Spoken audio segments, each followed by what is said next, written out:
a major risk going forward, and we should take note. So, Speaker, these numbers I've just mentioned excludes the impairment losses of the non-bank financial institutions and insurance companies. If you are to add insurance companies and non-bank financial institutions, the number will be hitting close to 30 billion Ghana cedis of losses.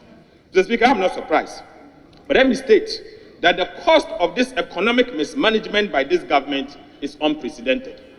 The cost of this economic mismanagement by this government to the people of Ghana and Ghanaian institutions, in fact, Mr. Speaker, is unprecedented. This domestic debt exchange has not only affected commercial banks, Mr. Speaker, it has also affected the Bank of Ghana negatively.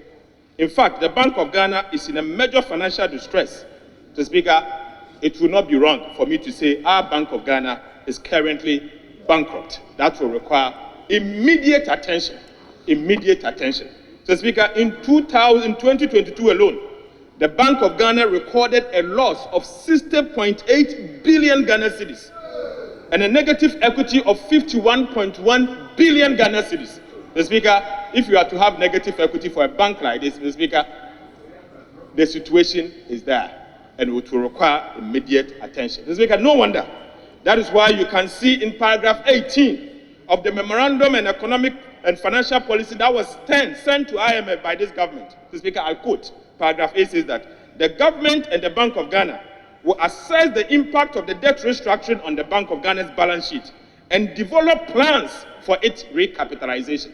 Mr. Speaker, Ghanaians should expect to pay for the cost of recapitalization of the Bank of Ghana. Mr. Speaker, don't be surprised to see Bank of Ghana recapitalization soon. Mr. Speaker, I say this on authority that I will not be surprised for Ghanaians to be paying a tax called the Bank of Ghana recapitalization levy because, Mr. Speaker, Bank of Ghana, Yamutu. That is the reality, Mr. Speaker, and we should be made aware of. Mr. Speaker, the Bank of Ghana has fallen on its own sword. Its own action of excessive money printing and the government reckless borrowing caused this mess that we are seeing. The Speaker, permit me to borrow a fancy proverb which says, to which the elephant will suffer, but the hunter will suffer so. So, Speaker, the Bank of Ghana felt that they are destroying banks. Today, their actions and inaction has landed them there. So, Speaker, that is where we are as a country. So, Speaker, let me also add, the Bank of Ghana cannot, Speaker, and I repeat, the Bank of Ghana cannot unilaterally write off government debt without the approval of Parliament. The government can also not, they cannot force the Bank of Ghana to do same without parliamentary approval. The Bank of Ghana and the executive arm of government have written off nearly 48.4 billion Ghana cedis of government debt owed to Bank of Ghana without parliamentary approval. So, Speaker, we cannot sit and allow this to happen. So, Speaker, the Bank of Ghana is a sovereign bank. The shareholders are the people of Ghana. So, Speaker, we are the representative of Ghanaians, and we should be given the opportunity to allow this to happen. So, Speaker, we cannot allow this. And I serve notice that we will not allow the Bank of Ghana and the executive arm of government to unilaterally write off Bank of Ghana's debt, government debt worth 48.4 billion Ghana cedis. So, Speaker, that is not acceptable. So, Speaker, we maintain that the entire government of Ghana's debt restructuring program must be submitted to Parliament for scrutiny and possible approval. So, Speaker, that is what the way we should go as a country. Mr. Speaker, let me say that we have not turned the corner. We have not even seen the corner from where we are as a country. In fact, we are still in the woods. We are still in a big mess. Of course, a big mess. We are nowhere near the corner, let alone to turn it. The government must rather apologize to the people of Ghana for destroying our livelihood, our country, and our motherland. Mr. Speaker, the mess is gargantuan. Right, Honorable Speaker, let me repeat this. We have not turned the corner. We have not seen the corner from where we are as a country. In fact, we are still in the woods. We are still in a mess. Of course, a big mess. We are nowhere near the corner, let alone to turn it. The government must rather apologize to the people of Ghana for destroying our livelihoods, our country, and our motherland. So, Speaker, the mess we are seeing today is gargantuan and require urgent action. Right, Honorable Speaker, this government has successfully collapsed all state-owned enterprises and institutions.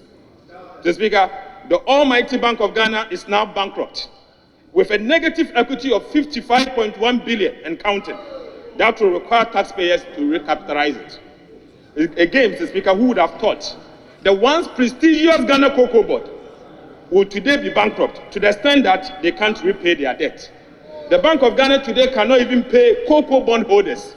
The Ghana Cocoa Board, they cannot even pay cocoa bond holders. They cannot pay their cocoa road contractors. The Cocoa Board today cannot even pay license buying companies, LBCs. Cocoa Board, they are struggling to pay fertilizer suppliers. Mr. Speaker, the MPP administration have successfully murdered the financial health of almost all our state-owned enterprises. For example, Mr. Speaker, JNPC, Yamutu, GRA Group, Yamutu, ECG, Yamutu, Gihawk, Yamutu, Netco, Yamutu, Gridco, Yamutu, Buffer Stocks, Yamutu, Ghana Publishing Company, Yamutu, Ghana Railways, Yamutu, STC, Yamutu, Ghana Airport Company, Yamutu. So, Speaker, almost all state enterprises are gone. So, Speaker, that is where we are. So, Speaker, so, Mr. Minister, this is your scorecard. This is the scorecard of the President Nana Addo Dankwa Akufo-Addo and Mr. Strategist, our Vice President.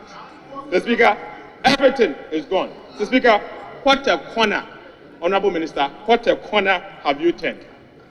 I don't think that you have turned the corner. Mr. Speaker, let me ask the Minister some few questions. Mr. Minister, how could you claim to have turned a corner when GDP growth has been revised from 2.8% to 1.5%? Mr. Minister, how could you have turned a corner when currently your net international reserves is hovering around 1 week of import cover and is projected to be about 3 weeks by the end of the year? Mr. Speaker, let me ask you once again, Mr. Minister, how could you claim to have turned a corner when inflation is currently 42.5% and rising and projected to be 31.3% by the end of the year?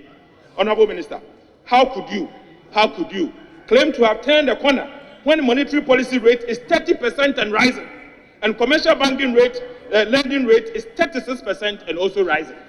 Honorable Minister, how could you claim to have turned a corner when you know that inflation is currently 42% and rising and projected to be 31% by the end of the year, when monetary policy rate is 30% and rising, and when commercial banking rate is also 36% and rising?